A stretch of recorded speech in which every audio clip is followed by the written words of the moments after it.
Olá, alunos! Eu sou a professora Marília e esta é a aula de Química. Vamos começar?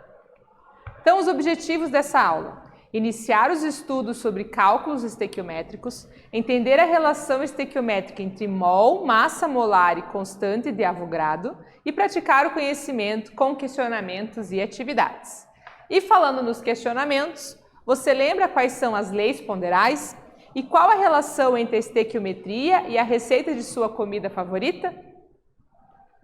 Então vamos relembrar as leis ponderais. Então a primeira delas é a lei da conservação das massas, ou lei de Lavoisier, que foi o Antoine Laurent Lavoisier, um químico francês conhecido como o pai da química moderna. E a lei da conservação das massas fala o seguinte: a soma das massas de todos os reagentes deve ser igual à soma das massas dos produtos. Ou seja, tudo que você coloca de reagente deve estar lá em massa também nos seus produtos. Em outras palavras, se você está fazendo uma receita na sua casa e você usou 10 gramas de um ingrediente, 10 gramas do outro, o seu produto final, seja lá qual for, deve ter 20 gramas. Afinal de contas, você usou 10 gramas de 2 ingredientes, certo? Então a massa se conserva, tudo que você tem nos reagentes deve estar lá nos produtos também. A segunda lei é a lei das proporções definidas, ou lei de Proust, que também é um químico francês, que fala o seguinte: os produtos de uma reação são dotados de uma relação proporcional de massa com os reagentes. Ou seja, você tem uma proporção de massa, para você colocar ali nos seus componentes para poder gerar os produtos. Então, você tem uma relação proporcional entre os reagentes e os produtos. E a lei das proporções múltiplas, ou lei de Dalton, que é o nosso químico inglês aqui, meteorologista e físico, que fala o seguinte: o coeficiente estequiométrico deverá seguir a atomicidade das moléculas existentes na reação, tanto no reagente quanto nos produtos. Então ele está falando do coeficiente estequiométrico, do número que a gente usa na frente da fórmula molecular para balancear a equação, que ele vai considerar a atomicidade, ou seja, os índices. Se você tem 2 carbonos nos reagentes, você deve ter 2 carbonos nos produtos e assim por diante. Então a gente tem que considerar a quantidade de átomos quando for fazer o balanceamento. E o que é a estequiometria? Então olha só, você já ouviu falar de estequiometria? Faz ideia do significado e onde ela é usada? Uma palavra um pouquinho estranha, não muito comum no cotidiano. O termo estequiometria deriva do grego stoichein, elemento, e metria, medida. E em química, define-se estequiometria como sendo o cálculo da quantidade das substâncias envolvidas numa reação química. Então, a estequiometria, o cálculo estequiométrico, vai estar baseado nas leis ponderais. Antes de a gente continuar, a gente precisa revisar algumas grandezas que a gente vai usar nos nossos cálculos estequiométricos. Vamos a elas.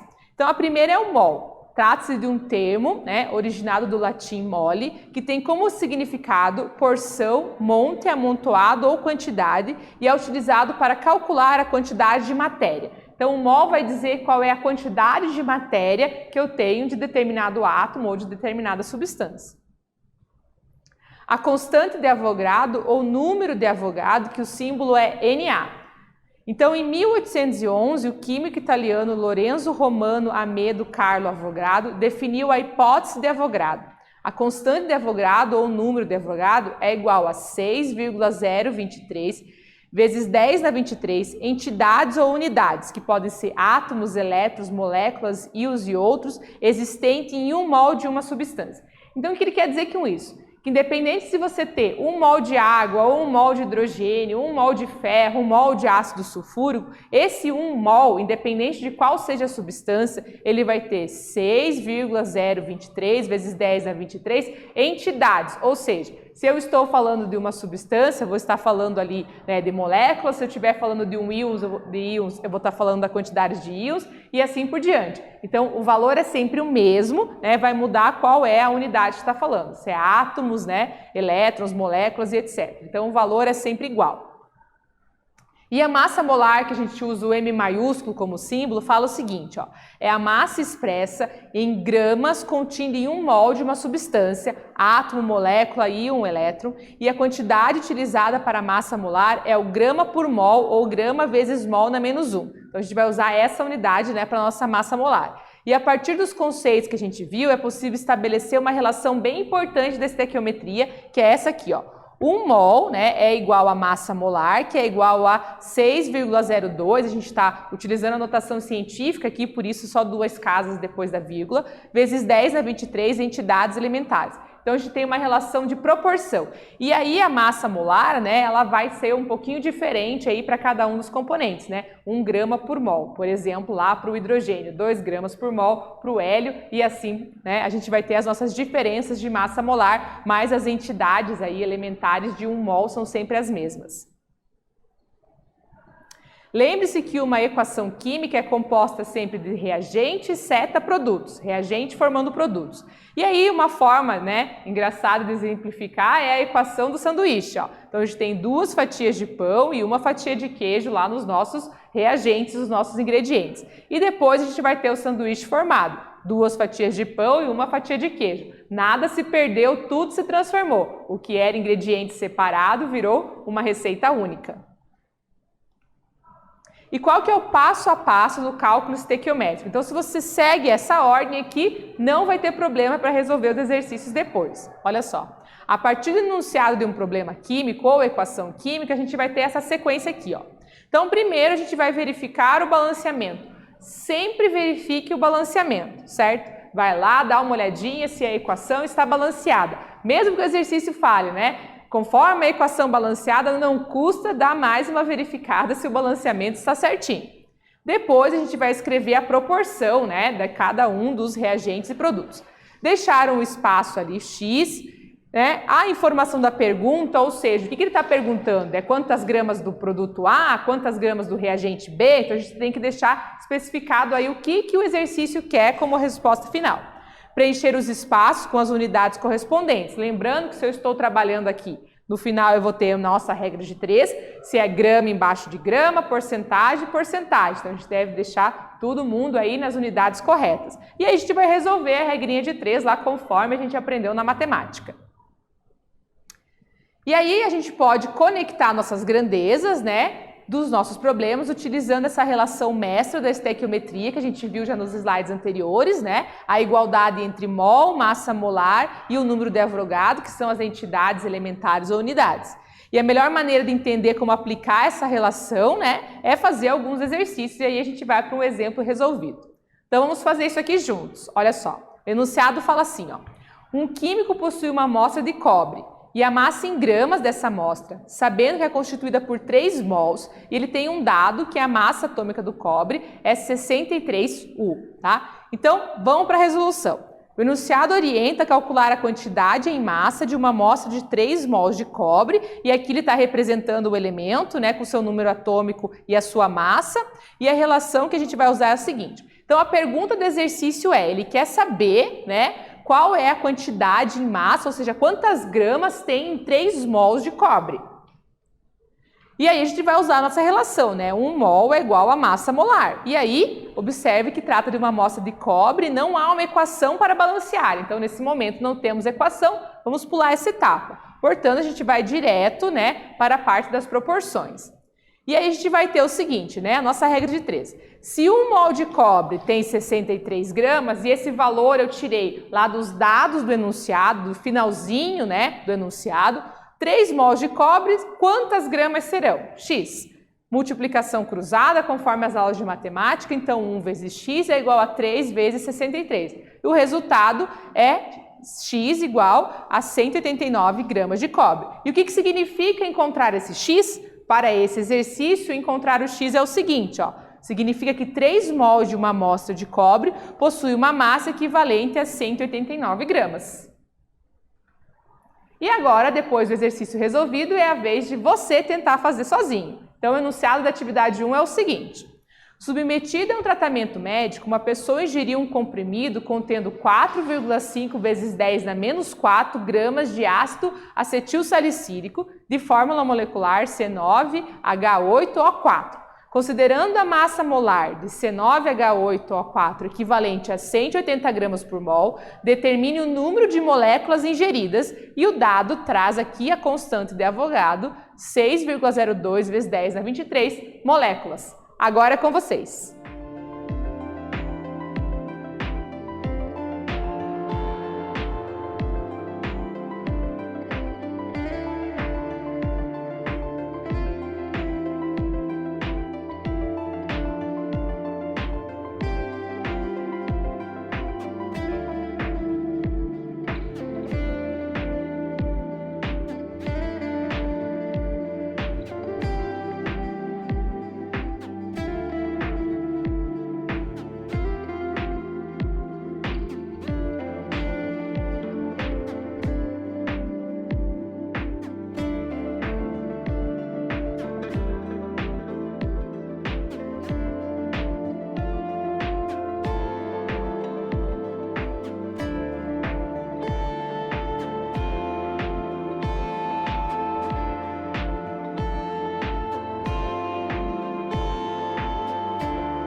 Vamos para a correção da atividade 1. Olha só, o enunciado conta uma história que a pessoa foi no médico, ingeriu um comprimido, né? E aí ele quer saber, considerando a massa molar que ele deu aqui, quantas moléculas essa pessoa ingeriu. E aí ele traz o dado, a constante de Avogadro. Então, olha só. Primeiramente, é preciso identificar que grandezas estão relacionadas. Para esse exemplo, de acordo com o enunciado, são massa molar e constante de Avogadro. E aqui a gente trouxe novamente aqui as igualdades das proporções. Identificamos as grandezas, agora a gente vai estabelecer a nossa regra de 3. E não temos equação química para balancear nesse exercício. Então a gente parte do seguinte, ó. 1 mol de C9H8O4 contém 180 gramas, que foi o que o enunciado nos diz. Né? Então, 180 gramas, né, é igual a 6,02 vezes 10 a 23 moléculas, porque esse 180 representa 1 mol da substância, o ácido acetil salicílico. Como a pessoa ingeriu 4,5 vezes 10 a menos 4 gramas, quantas moléculas essa pessoa está ingerindo? X. E aí, note que aqui eu tenho grama, grama, molécula, molécula. Fazendo a multiplicação, então, a gente vai ter o nosso resultado final, tá? Na nossa multiplicação aqui, a gente tem 2,7 vezes 10 na 8 moléculas, dividido por 180, né? Finalizando aqui a nossa regra de 3. E o X vai ser 1,5 vezes 10 na 18 moléculas de ácido acetil salicílico. Então, a pessoa ingeriu 1,5 vezes 10 na 18 moléculas e essa é a resposta final. Vamos para a atividade 2 agora? Olha só. Quantas moléculas existem em 88 gramas de dióxido de carbono, que é o CO2? E os dados, a massa atômica do carbono, 12, do oxigênio, 16, e a constante do Avogadro, 6,02 vezes 10 a 23. Agora é com vocês.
Vamos para a correção da atividade 2? Olha só, o enunciado quer saber quantas moléculas existem em 88 gramas de dióxido de carbono e ele traz todos os dados necessários aqui.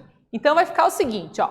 Primeiro, o cálculo da massa molar, porque ele deu para a gente, né, os dados ali separados de cada elemento. Então, o carbono aparece uma vez, vale 12, o oxigênio aparece 2 vezes, vale 16. Somando 12 com 32, 44 gramas por mol, né, é a massa molar do CO2. E aqui a gente tem lembrando, né, que um mol de qualquer substância é igual à nossa massa molar. E aí o enunciado diz, né, que ele quer saber 88 gramas de CO2, quantas moléculas tem. Como 44 gramas representa um mol vai ter 6,02 vezes 10 a 23 moléculas. 88 gramas, x moléculas. Veja, grama embaixo de grama, mol embaixo de mol. Fazendo a multiplicação, né, a gente tem 1,204 vezes 10 a 24 moléculas de CO2. Então, 88 gramas de CO2 tem 1,2 vezes 10 a 24 moléculas. Vamos para a atividade 3 agora? Na reação de óxido de alumínio com ácido sulfúrico, forma-se sulfato de alumínio, que é o Al2SO4,3. Para se obter 12 mols desse sulfato, quantos mols de ácido são necessários? E temos a equação, agora é com vocês.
Vamos para a correção da atividade? Olha só, o enunciado fala o seguinte: na reação de óxido de alumínio com ácido sulfúrico, forma-se sulfato de alumínio, que é o Al2SO4,3. Para se obter 12 mols deste sulfato, quantos mols do ácido são necessários? E aí ele traz para a gente a equação e veja que ela não está balanceada. Então, a correção vai ficar o seguinte, ó. Na reação do óxido de alumínio com ácido sulfúrico, né, para obter os 12 mols. Quantos são necessários? Primeira parte, a gente vai fazer o balanceamento dessa nossa equação. Então, a gente tem que conferir a quantidade de cada um, né, dos átomos presentes. Então, a gente tem 2 alumínios aqui, 2 alumínios do outro lado, né, 3 oxigênios, mais 4, e aí a gente tem o coeficiente estequiométrico 3 aqui para o ácido sulfúrico e 3 lá para a água. Dessa forma, a equação está balanceada. Partindo do balanceamento, a gente vai ter o seguinte, ó, 3 mols de H2SO4, que é o ácido sulfúrico, estão para 1 mol de Al2SO4,3, que é o sulfato, tá? Então, a gente tem aqui 3 estão para 1. Quantos mols do ácido eu vou precisar se eu quiser 12 mols de Al2SO4? Ou seja, se eu quiser que apareça 12 aqui na frente como coeficiente do sulfato. E aí a gente vai fazer então a multiplicação cruzada e temos 36 mols de ácido sulfúrico são necessários para produzir 12 mols, né, do nosso sulfato de alumínio, conforme o exercício fala. Correto? E agora a curiosidade da química. Olha só, através do QR Code você pode ler todo esse artigo aqui que tem uma proposta bem bacana. E fala o seguinte, ó. Bolo de caneca e a estequiometria, uma proposta de atividade experimental. Então você pode, de repente, sugerir para o seu professor fazer essa atividade experimental aqui que tem a ver com a receita do bolo de caneca e você pode estar fazendo de forma prática os conhecimentos que a gente trouxe nessa aula sobre estequiometria. Bem legal, né? E nada perigoso, afinal de contas a gente está fazendo uma receita culinária, ó, bem gostosa. E o que estudamos nessa aula? Iniciamos os estudos sobre cálculos estequiométricos, entendemos a relação estequiométrica entre mol, massa molar e constante de Avogadro e praticamos o conhecimento com questionamentos e atividades. Espero que vocês tenham gostado e até breve!